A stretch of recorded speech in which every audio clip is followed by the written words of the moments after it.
it's pretty sizable, and when you can get a decent paying job from American Forces or whoever's doing the contracting, what have you, they're doing all right, but it's at a tremendous risk. It really is. Adam was from Bahrain, and he was an interpreter for us. And so at any rate, he was in with the oil companies. He knew English very well, and his next door neighbor, again, a translator. They draw translators in from all over the Middle East in that area. At any rate, they lived right next to each other. One night Adam came home, his next door neighbor didn't. And they never found him, nothing. His wife is a widow, and her home, children, again, without a father. This is what the types of things that you deal with over there on, unfortunately, an all too often basis. I wouldn't say daily basis, but it's quite a situation. And this is the beginning of the war. As you go on, over the years, the insurgency gets more and more and more organized, and there's more and more people that just don't want you there. Well, as there, as the people who, they had people come in and do laundry and different things Sure. in the compounds, and they would be shot at going to and from and, Yep. and killed, and translators, and by the time your families are taken out during the day while they're gone, I think everybody was just afraid to even have anything to do with us after a while. There's actually just a recent poll that I saw in Good Morning America. I don't know if you saw this. It was a couple of weeks ago. At any rate, it asked, ABC had just all these pollsters, I forget, just a small army, about 100, going door to door in all different cities of Iraq, basically saying, are you better off now, after this, before? Well, in, I think 2004, it was like 75% said they were better off. Nowadays, it's under 50. I'm pretty positive. It is less than 50%. Yeah, their attitude is, they're just not feeling very good about their situation. And so it's hard to say why we're still there. How did Joe and Laura, what did they experience as far as the Iraqi people and their feelings about Americans? Very much the same thing as Jamie. I think going in initially, because Laura was there early on too, just a couple months after the invasion, so, and working with a lot of the Shia. So they were happy we were there. But then as time went on, and again, like I had mentioned, where their family members started getting killed, or they start getting killed for associating with the Americans, there was a lot more reluctance to have anything to do with us. And I had mentioned Joe going in initially too. He was there in the fall of 2003. Did a lot of actually in the streets doing PR work with the population, Did he have an interpreter with him?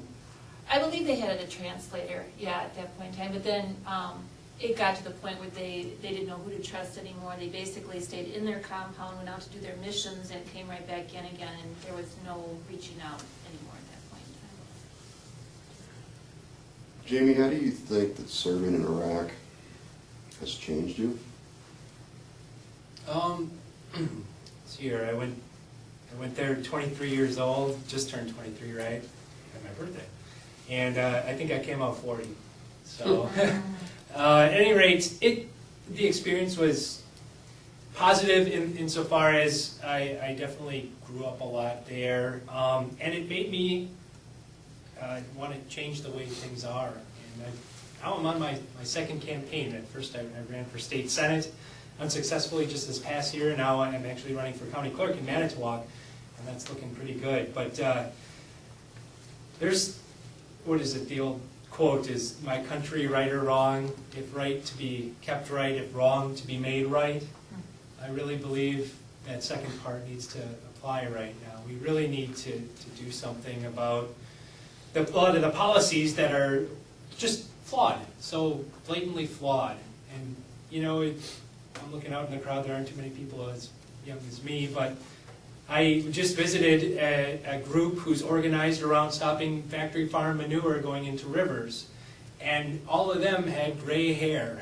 Not one of them. I mean, but at any rate, it's never too late to really make a positive change in the world. I really believe that, and that's what I see my mission in life to do. And like I say, I re-enlisted in the military to make sure that our fighting men and women would be very prepared for what they saw over there.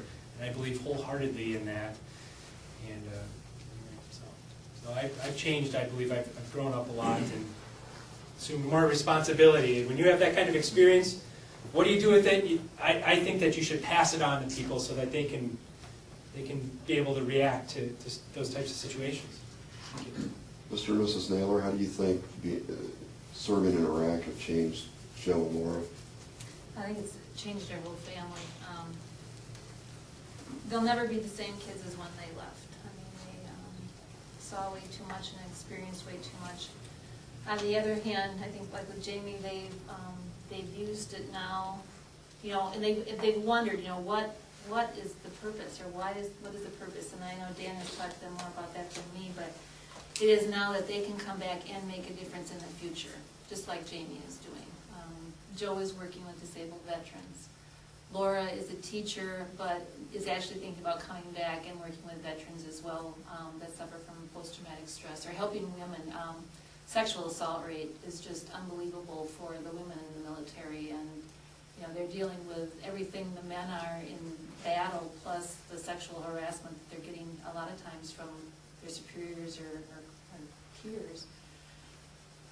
So she, you know, she's talked about coming back and getting involved in the veterans. Our son Andy, who, bless his heart, had to put up with Dan and I the whole time that they were overseas, and he was like our only child, so he that has given him the initiative to join the Peace Corps. He's going to Africa in July. And for Dan, you know, I've never been much of a public speaker, gotten out to talk, and you know, I'm actively involved now. I've shown that movie, The Ground Truth, that in Wapaka at a cafe, and talked about what, you know, just the impact of the war and what it has done.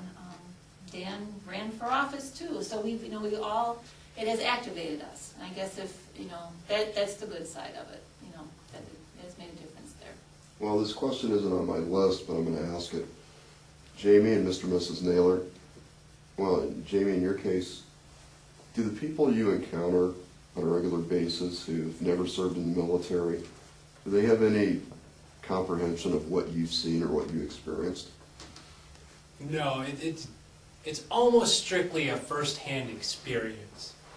Just because to be immersed in an environment so unique, you're in an extremely hot place, your bunk is literally sinking into the blacktop. You go to bathrooms that you made yourself and you have to burn them the next day, the old-fashioned way. You know, this is just something so unique, and I can explain it as best as I can. 130-degree heat, stick your face in front of your furnace and don't move. That's what it's kind of like, but you'll never know, right? I have a puppet show with your uniform, which is salt-encrusted from sweating so much. You know, you just kind of flip it around, and it's just a unique experience unto itself. It's hard to describe. I always try and do as best as I can, but again, it's very hard to do that. You go around Iraq, you feel like you have a big bullseye on your back. It's just how it is. You stick out like a sore thumb. You think anyone's running around in tan uniforms and Humvees? No.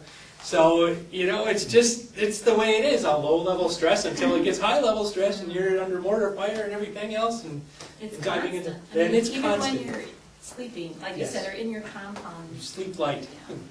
You know, I haven't experienced either, but just from what our kids have said, I mean, it never goes away. There's always stress. 70 degrees out, like it is outside in September, and all you'd see in our, it went from summer to fall, you'd see everybody wearing their field jackets, their heavy jackets, because they were all freezing in 70-degree weather. Imagine that. So it's just unlike anything else.